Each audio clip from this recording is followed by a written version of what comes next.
Thank you for having me at the NGINX Sprint event. NGINX and Red Hat are close collaborators and key partners, and I'm honored to be here with all of you. Now let's jump into the time machine and go back over the years. Anyone remember this famous quote from Marc Andreessen, first published in the Wall Street Journal? "Software is eating the world." I'm sure many of you do, but does anyone remember what year that was from? It was published 10 years ago, nearly to the day of this event, August 20th, 2011. Now fast forward to today, and what we now know to be true is that open source software is eating the world. Let me give you some data points to prove it. 90% of IT leaders say they are using enterprise open source technologies, and that's according to a 2021 study that we conducted with Illuminus, a market researcher. Here are the top ways that enterprise open source is being used: IT infrastructure modernization, application development, and lastly, the famous buzzword digital transformation, or as I like to call it, anything new we're doing in IT that will impress our non-technical friends. So now let's look at the impact of Kubernetes inside enterprises. IT leaders told us that Kubernetes is important to their cloud application strategies, and they're going to increase their use over the next year. Now, most of you probably know that Red Hat and NGINX are committed to participating and supporting upstream communities like Kubernetes. I want you to look at the velocity of change and speed of development in the Kubernetes upstream. We've got about 1.7 million lines of code with nearly 4,000 committers and more than one change every hour, every day. And how about this? Over 3 years, nearly 70% of the code has changed. And it's almost unbelievable to think that over half of the entire project has changed in just the last year. So all that velocity with Kubernetes is a proxy for its growing industry importance. I like to say that Kubernetes is to cloud as IP was to networking and Linux is to the operating system. It provides container orchestration on top of an infrastructure abstraction, bare metal, VMs, on-premises, or public cloud. And it's the foundation for a higher level abstraction, such as applications, functions, and services. So you can see that Kubernetes is emerging as a focal point. And I would go so far as to say the de facto standard for the IT industry. Okay, so now you might be thinking, does the combination of open source and cloud computing technologies have any impact on developers and engineers' ability to get their jobs done more efficiently? And can it have any impact on the business side? A cloud mindset delivers two key business benefits: a reduction in operational costs and an increase in developer velocity.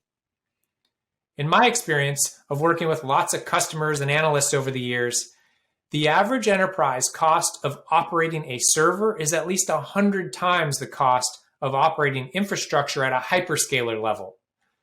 This means a common platform and intense automation can drastically reduce your operational costs.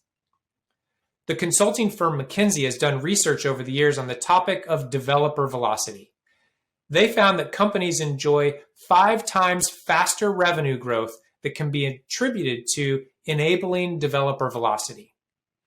And other McKinsey research found that top companies' adoption of open source has 3 times the impact on innovation as compared with companies scoring lower. So the key takeaway for me is that all of you can be way more efficient and innovative by using open source and cloud technologies. Lastly, I want to mention how Red Hat OpenShift, which most of you know is our enterprise Kubernetes container platform based on open source, is also helping developers modernize application stacks. Here's the net takeaway from a 2021 IDC study that examined the value of the Red Hat platform. Higher productivity for DevOps and development teams who are delivering 3 times more new features along with much more efficient IT infrastructure teams. Okay, so I just threw a lot of numbers at you, but if you remember just one thing from this part of my presentation, it's this.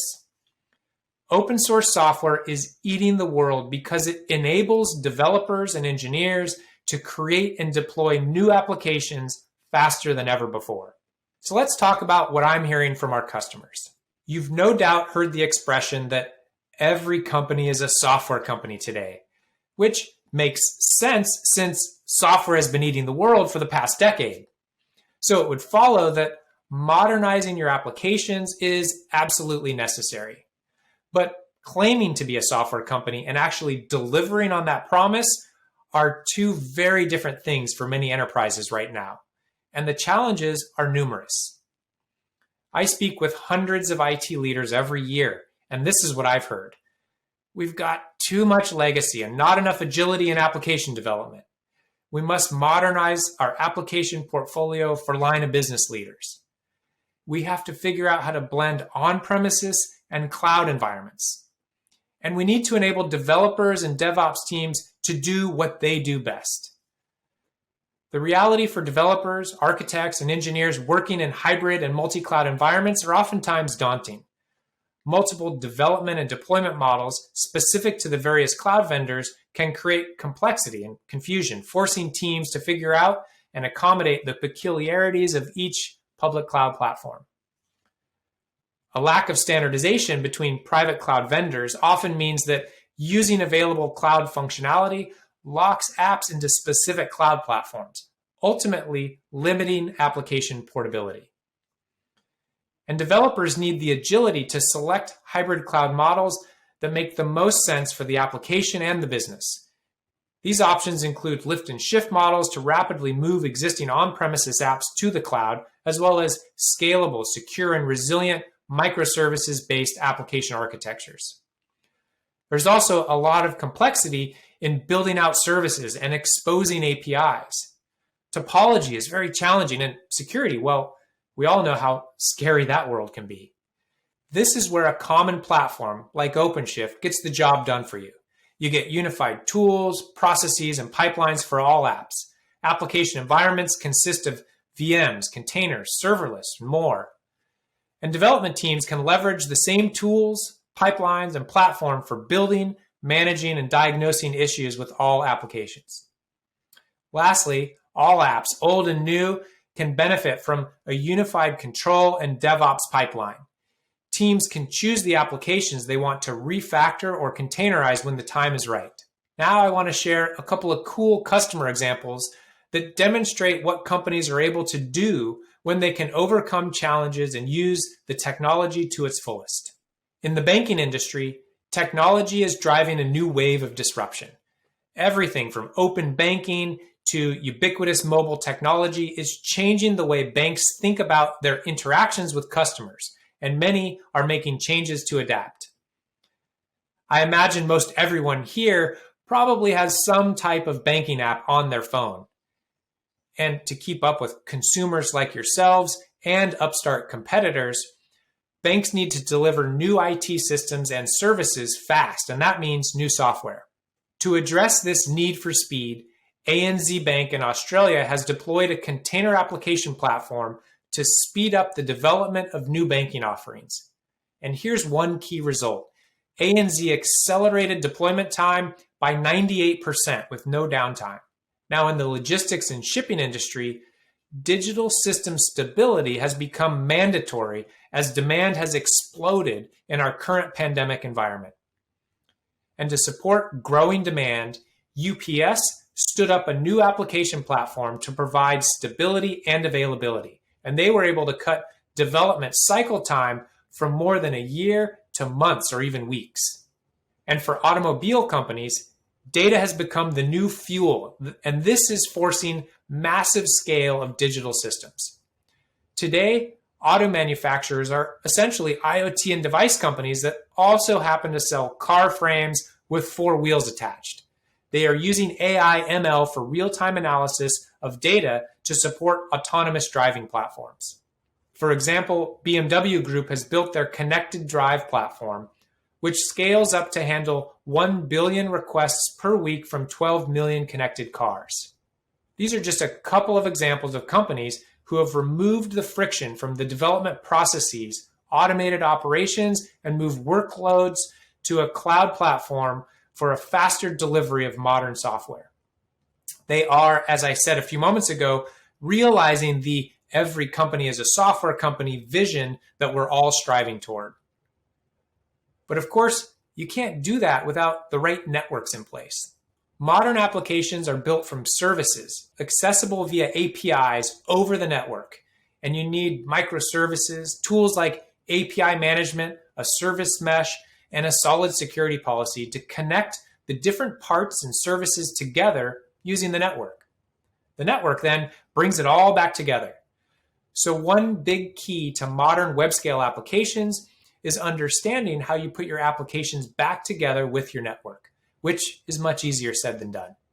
As I wrap up, I want to share with you where I believe all of this is headed, in particular when we look at enterprises today and where networking is playing a critical role. Looking toward the future, these are three important areas that interest me: platforms, data, and hardware. So first, let's take a look at the platform. What we think of as conventional applications are now being decomposed into smaller microservices. That is occurring today, and it's only going to grow inside enterprises. In turn, platforms are having to evolve to support that decomposition. And one way that's happening is through advanced networking capabilities. The challenge is this: how do we evolve the concepts of API management, ingress and egress routing, caching, proxying, and the service mesh into a more coherent set of capabilities at a platform level so that you can offload those network responsibilities to the platform and away from the application engineer? We all love stories about unicorns, but I've yet to find a unicorn who is both a network engineer and an application engineer all in one. This is where the service mesh, which is not new but still emergent inside enterprises, is a key piece of how we can offload that responsibility and allow developers to do what they do best. On our OpenShift platform, that is where this comes together: proxies, gateways, meshes, all layered on top of Kubernetes and on whatever cloud you want to use. This brings together three key requirement patterns which span both companies and industries.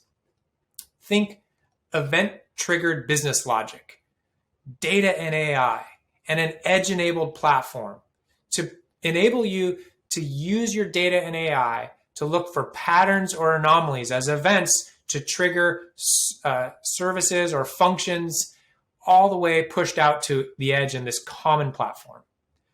Now, pulling all this together is a challenge, that I know. And each of you will get there, well, at your own pace. But if you're sitting on the sidelines, I urge you to get in the game as soon as possible.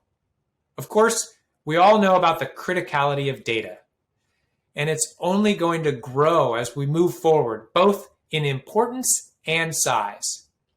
For IT ops teams, this involves intelligently distilling insights out of the crush of surrounding data coming from multiple cloud environments. According to the Linux Foundation, 175 zettabytes of data will be generated by 2025, which is 10 times more than 2016. To me, data is the central actor in any conversation about the future, whether collecting and curating data to build more powerful insights, create new products, or better serve your customer base. Modern enterprise applications run on data, and the proliferation of endpoints in the hybrid cloud has led to staggering amounts of data to be processed. In the past, companies focused on getting this data back to a central point to process, but that approach isn't going to work anymore. Just look at IoT. According to Finances Online, there will be 75 billion IoT devices by 2025, and those devices are generating a lot of data. Here's one example. Two automotive consortiums say that the average connected vehicle will produce up to 30 terabytes of data in a single day of driving, and that's their low estimate. With this volume of information flowing into enterprise systems, we're hitting actual physical limitations with bandwidth and latency. In order to keep up, we have to push the ability to process and react to information out to those edge endpoints. This will mean tackling challenges that are unique to the environments where edge devices are deployed. Some of these challenges include device resource constraints like CPU, RAM, storage, and power, securing publicly accessible devices, and building tolerance for interruptions across massive distributed networks, and then managing all of that at scale. So how you stream, connect and cache data, which is a core networking question, becomes front and center to applications and enterprise architecture as companies look to the future. The future forecast is cloudy with a 100% chance of data deluge and a flooding of data lakes all over the enterprise. So you need to be ready. Lastly, let's take a look at hardware. But Chris, you might be thinking, I thought in the hybrid cloud world, no one had to care about hardware. When I think about what I'm seeing in the industry right now and where it's headed, I look at the concurrent evolution of cloud services and hardware. For example, CPUs are no longer providing that yearly performance gain that enterprise software has come to depend upon. A host of domain-specific acceleration hardware has emerged to augment the CPU and get workloads the performance they need. SmartNICs represent an example of this approach by improving compute performance by offloading compute-intensive, networking-related tasks to specific fixed function IP blocks in hardware, such as encryption. However, from a computing perspective, SmartNICs still rely on general-purpose CPUs to coordinate and dispatch workloads. So at Red Hat, we're excited about the next evolution of compute that addresses these challenges, an accelerator with flexible compute capabilities and software-defined functions. This accelerator works as its own computer and can offload entire subsystems and maintain security isolation. It essentially moves hardware virtualization from the hypervisor to a software-defined device function. A great example of a new type of accelerator you see is DPUs and IPUs emerging in the industry. You could think of this as the evolution of the SmartNIC that has both fixed function IP blocks as well as a general purpose CPU on it. This means you could offload entire complex functions or whole applications to this bump in the wire. More than just encryption, but applications such as IDS or proxying, etc. Red Hat is working closely with our hardware partners and the ISVs in our ecosystem to make the DPU and IPU accelerators accessible in RHEL and OpenShift to users through software-defined device functions. This is the next step in hardware's evolution. And as a hardware guy myself, I couldn't be more thrilled to collaborate and develop the next round of solutions for our customers. So in closing, this is how we're addressing today's challenges, tapping into open source technologies and enabling enterprises to modernize their applications and deliver better business results in the future. There's much more work to be done, and I, for one, am excited about the future of that work and partnering with all of you. So thank you.